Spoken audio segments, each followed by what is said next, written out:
நீங்க நீங்கன்னு நினைக்கிறது உண்மையில் நீங்க இல்லைன்னா ஒரு நிமிஷம் நினைச்சு பாருங்க.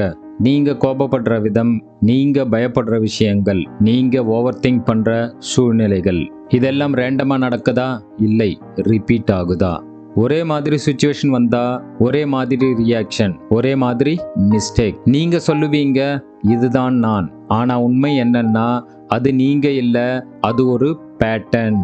உங்க பிரெயின்ல சேவ் ஆயிருக்கும் ஒரு பழக்கம். நம்ம பிரெயின் ஒரு சிம்பிள் சிஸ்டம்.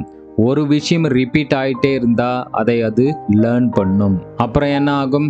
ஒரு சுச்சுவேஷன் வந்ததும் பிரெயின் திங்க் பண்ணாது, நேராக அந்த பழைய பேட்டர்னை ஓபன் பண்ணும். அதே ரியாக்ஷன் வரும். அதனால் தான் நீங்க சேஞ்ச் ஆகணும்னு நினைத்தாலும் சேஞ்ச் ஆக முடியல. ஏன்னா நீங்க முயற்சி பண்றீங்க, ஆனா பேட்டர்ன் ஸ்ட்ராங்கா இருக்கு. இதுதான் ஆட்டோ பைலட் லைஃப். நீங்க வாழ்றீங்கன்னு நினைக்கிறீங்க, ஆனா ஆக்சுவலி நீங்க ரிப்பீட் பண்ணிக்கிட்டே இருக்கிறீங்க. ஒரு எக்ஸாம்பிள், யாராவது உங்களை இக்னோர் பண்ணாங்கன்னா உங்க மைண்ட் உடனே சொல்லும், நான் முக்கியம் இல்ல. இது ஃபர்ஸ்ட் டைம் வருதா இல்ல பல தடவை ரிப்பீட் ஆயிருக்கும், அதனால் தான் அது ஃபாஸ்டா வரும். அப்படின்னா சொல்யூஷன் என்ன? பேட்டர்னை பிரேக் பண்ண முடியுமா? முடியும். ஆனா ஃபோர்ஸ் பண்ணி சேஞ்ச் பண்ண முடியாது. முதல்ல பேட்டர்னை கவனிக்கணும். நெக்ஸ்ட் டைம் ஒரு ரியாக்ஷன் வந்தா உடனே கேளுங்க, இது நான் சூஸ் பண்ணுறதா இல்ல பழைய பேட்டர்னா? இந்த ஒரு கொஸ்டின் கேப்பை கிரியேட் பண்ணும்.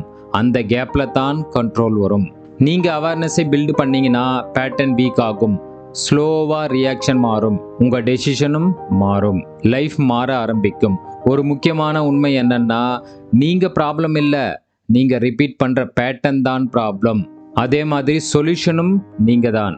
பேட்டர்னை அப்சர்வ் பண்ற மூமெண்ட்ல நீங்க சேஞ்ச் ஆக ஆரம்பிக்கிறீங்க.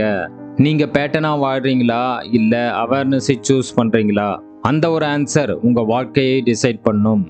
ஏன்னா ரியல் சேஞ்ச் வெளியில் இல்ல, உங்களுக்குள்ள ரிப்பீட் ஆகுறதை பிரேக் பண்றதுல தான் இருக்கு. இந்த வீடியோ உங்களுக்கு கனெக்ட் ஆயிருந்தா லைக் பண்ணுங்க, ஷேர் பண்ணுங்க, சேனலை சப்ஸ்கிரைப் பண்ணுங்க.